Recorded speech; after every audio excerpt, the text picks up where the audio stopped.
Bonjour et bienvenue à tous dans cette nouvelle petite guidance. Et non, ce n'est pas une guidance, c'est l'habitude. Cette vidéo plutôt de présentation d'oracle. Donc aujourd'hui, je vous présente l'oracle des anges parmi nous. Un oracle puissant pour se connecter au divin de Victoria Maxwell, illustré par Ellie Grant. Alors, je vais vous lire le petit texte et je vous montrerai après, sinon je ne vois rien. Et oui, c'est dur la vieillesse. Alors, revisitant les images traditionnelles et conventionnelles des anges et des maîtres ascensionnés, cet oracle moderne, ludique et accessible fait appel à l'art urbain.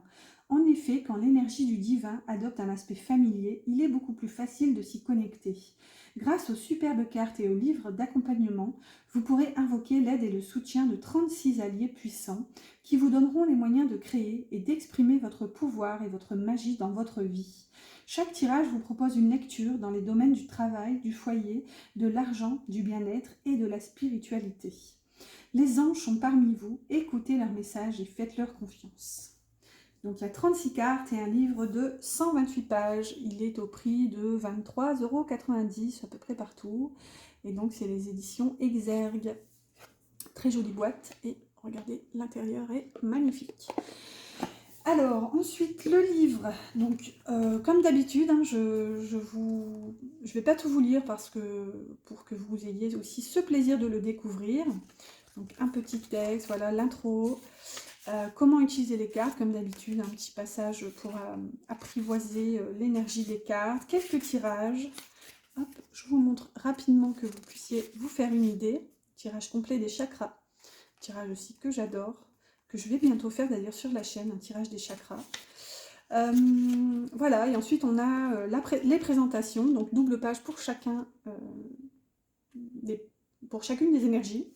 Donc il y a des archanges, il y a des maîtres ascensionnés et des dieux et déesses. Attendez que je vous trouve donc les saints et maîtres ascensionnés, et ensuite on a aussi des dieux et des déesses. Allez, c'est parti. Donc pour les cartes, donc super, enfin moi j'adore, hein, c'est un petit peu comme la lunologie, non c'est pas la lunologie, l'oracle de la lune, enfin bref, des cartes basiques, sans tranche, le dos est juste magnifique, vous voyez, bon c'est un petit peu brillant, mais bon, moi j'adore, je suis pas difficile en même temps au niveau des cartes, la qualité elle est top, hein, la base quoi. Allez, c'est parti pour la présentation, je vais me lever, je pense, ce sera plus pratique. Pardon pour le boucan. Alors, on commence avec les archanges. Du coup, on a l'archange Michael. Et on a des mots-clés aussi hein, sur chaque carte. Bon, je vais peut-être pas pouvoir vous les lire. On a clarté, vérité et protection. Vous voyez, en plus les mots, enfin j'adore. Moi, il est super moderne, super actuel. J'adore. Regardez-moi ce beau gosse, l'archange Raphaël. Je rigole, franchement, elles sont toutes belles, toutes magnifiques. Mais bon, là, je suis désolée, je ne vais pas pouvoir vous lire les mots-clés. Peut-être que je vais essayer de les présenter un peu plus longtemps pour que vous puissiez mettre pause si besoin. Donc là, par exemple, on a intuition, santé et guérison. Et ce que j'adore, c'est qu'il y a aussi énormément de détails sur les personnages, sur les vêtements, vous voyez, au niveau de... Regardez, l'archange Michel, on a cette épée. Je crois que j'ai dit Michael tout à l'heure. Bon, c'est la même, hein, c'est la même énergie, c'est le même personnage. Et vous voyez, là, on a l'épée de la vérité. Ensuite, on a Gabriel. Uriel. J'ai un petit côté rebelle. Samuel. Amour inconditionnel. Ariel. Ça fait un peu cowgirl.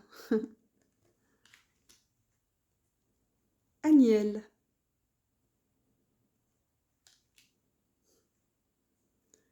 Raguel. Ah, avec ce yin et ce yang. Vous voyez, il y a beaucoup de détails au niveau des vêtements aussi. Jophiel, la joie. Et des couleurs aussi. Hein. Zadkiel, flamme violette. Et j'aime beaucoup, c'est qu'il y a vraiment beaucoup comment dire, de différences au niveau des personnages. Regardez, on a des cultures différentes, des origines différentes. Donc, franchement, je le trouve super. Ici, on a Jérémiel. Raziel.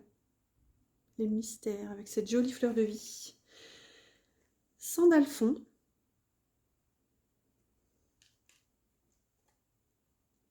Azraël.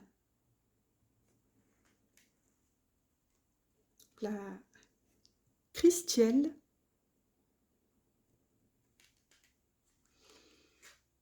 Et on termine avec les archanges par Métatron,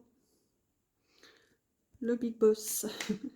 Ensuite, donc dans les maîtres ascensionnés et je sais plus quoi, les guides ou je sais plus quoi, on a Jésus avec ce sacré cœur, magnifique.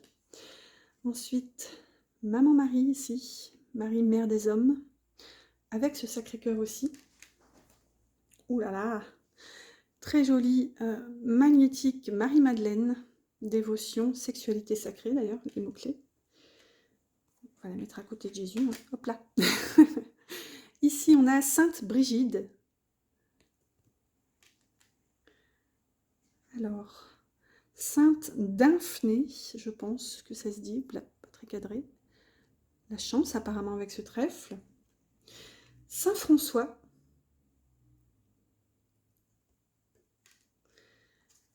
Melchisédek.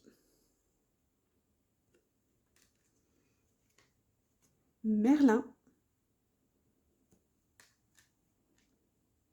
Baba Yaga. Le commandant Ashtar. J'adore vraiment les détails, il est rempli de détails. Ensuite, le gourou Ramdas. La déesse Lakshmi. Regardez, même au niveau des personnages, on a des personnages un petit peu plus hors normes, hein, entre guillemets, enfin même si je n'aime pas du tout ces notions, pour moi on est tous tels qu'on doit être, mais on a des personnages un peu plus costauds, vous voyez, il n'y a pas de... J'adore. Alors ici on a le seigneur Ganesh, enfin Ganesha. Ensuite la déesse Kuan Yin. La déesse Gaïa.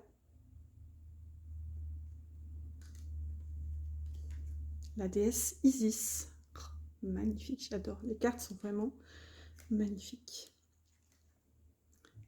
Hathor. Thoth.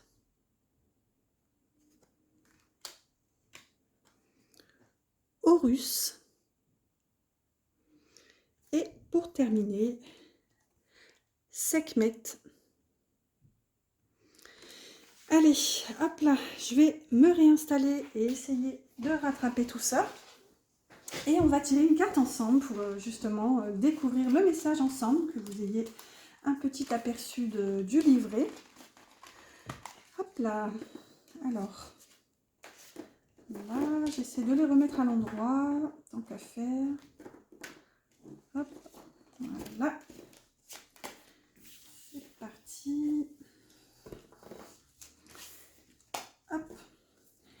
Allez, on mélange tout ça et on va prendre une carte ensemble pour voir comment aussi va nous accompagner le jeu. Souvent, j'aime bien quand j'ai un nouvel oracle, tirer une carte pour lui demander justement quel travail il va pouvoir m'aider à faire, à accomplir, en fait, quelle compréhension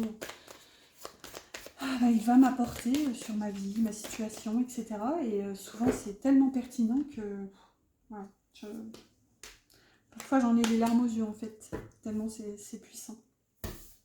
Alors, hop, donc nous avons la déesse Lakshmi, prospérité, beauté et fortune. Waouh, j'adore. J'espère que vous verrez, parce qu'il fait un peu sombre aujourd'hui, dans le Grand Nord. Alors moi je suis du nord de la France, hein, près de Lille, donc... Enfin, près de Lille. Alors, 28, là voilà. Alors, la déesse Lakshmi, on a prospérité, fortune et beauté. Alors, je vais me rapprocher pour le lire et après j'essaierai de vous montrer en sachant que mon téléphone ne va probablement pas faire le focus. Je le ferai quand même, sait-on jamais. Toujours garder espoir. Alors, Lakshmi est la déesse hindoue de la prospérité, de la fortune et de la beauté. Elle est respectée et vénérée dans le bouddhisme et le jaïnisme, alors là, je ne connais pas, ainsi que par le New Age et divers systèmes de croyances spirituelles. Incarnant la richesse, elle peut être invoquée pour toute question concernant l'argent, les finances, l'abondance et la richesse matérielle. En vous connectant avec l'énergie de la conscience de la prospérité, elle vous montre que l'argent est une énergie et que la véritable richesse et l'abondance ne sont pas liées aux sommes que vous avez en banque. Il s'agit d'un sentiment, d'une vibration, d'une façon d'être. J'en ai trois, je commence à... Ouh, faut que j'articule. Ensuite, l'oracle. Vous voyez, il y a plusieurs petits passages en fait. Donc là, on passe à la partie oracle. La prospérité maintenant. Faites preuve de gratitude pour tout ce que vous avez, peu importe la quantité. Utilisez votre richesse d'une manière qui illumine votre cœur et votre âme. Rappelez-vous que la prospérité n'est pas un nombre, mais un état d'être. C'est vrai, c'est énorme cette énergie de gratitude. Alors même si on n'a pas grand-chose, juste dire merci pour ce qu'on a déjà. Et franchement, ça ouvre le cœur. Bon bref, là je m'égare. Je vais continuer à vous lire les petits messages, donc comme il était dit dans l'intro. Donc là, on a plusieurs... donc là, l'amour, le travail, etc. Donc, amour et relations. Partagez votre richesse avec vos proches. Soyez généreux avec votre temps, votre argent, votre énergie, vos compétences ou vos talents. Et c'est vrai que parfois, c'est pas toujours... la richesse, c'est pas que matériel, hein, rien que le temps. De toute façon, la plus grande richesse qu'on a, nous, ici-bas, c'est notre temps. Donc, l'argent, je vous dirais... j'aime beaucoup la citation qui dit l'argent est un mauvais maître, mais un excellent serviteur. Et c'est vrai, c'est vraiment comme ça qu'il faut le voir, en fait. Alors, on a ensuite travail. Soyez reconnaissant pour la prospérité qui afflue dans votre vie grâce à votre travail. Demandez une augmentation ou cherchez un poste mieux rémunéré, tout en étant reconnaissant pour ce que vous gagnez actuellement. Toujours l'instant présent, c'est ça aussi, hein, se connecter à ce qu'on a déjà. Désolée, vraiment, pour le coup, là, j'arrête pas de bafouiller, c'est pas grave. Ensuite, on a foyer. Placez une statue ou une image de Lakshmi dans votre foyer pour honorer ce dernier et votre voyage vers la prospérité. Créez un hôtel dédié à l'argent, ou pas, c'est vous qui voyez. Ensuite, argent, on a apprécié votre prospérité et votre abondance. Pour le bien-être, on a examiné tous les modes de manifestation de la prospérité dans votre vie. Concentrez-vous sur la gratitude. Passez une journée au spa ou faites une activité pour honorer votre propre beauté. Ensuite, pour la spiritualité, on a travaillé avec votre conscience de la prospérité et activez-la. Connectez-vous à cette abondance en tant que sentiment, conscience et énergie que vous pouvez incarner et emporter avec vous. Visualisez cette dernière se déversant en vous et à travers vous, remplissant vos champs auriques. Et ensuite, on a donc quelques petits... des petites notions ici pour invoquer Lakshmi et bénéficier donc de son aide donc dans les cas suivants, donc pour des problèmes financiers, un besoin urgent d'argent, une manifestation de l'argent, des sorts d'argent, sentiment d'abondance et de prospérité, peu importe les sommes sur votre compte bancaire, perception du faste de votre beauté personnelle, investissement et héritage. Vous voyez, donc tout ça c'est des notions qui peuvent vous aider à faire appel à Lakshmi. Alors, j'essaye de zoomer au max, mais je ne sais pas si vous verrez. Hop là. Voilà, écoutez, cette petite vidéo de présentation se termine. J'espère en tout cas qu'elle vous a plu et j'espère que, comme moi, vous serez fan de cet oracle. Et qui sait, dites-moi en commentaire si vous avez l'intention de vous laisser tenter. Voilà, je vous souhaite une excellente fin de journée. Moi, je vous dis à bientôt, peut-être sur la chaîne, pour une guidance peut-être avec, voir un petit peu comment il s'articule dans des guidances. Voilà, je vous dis à bientôt.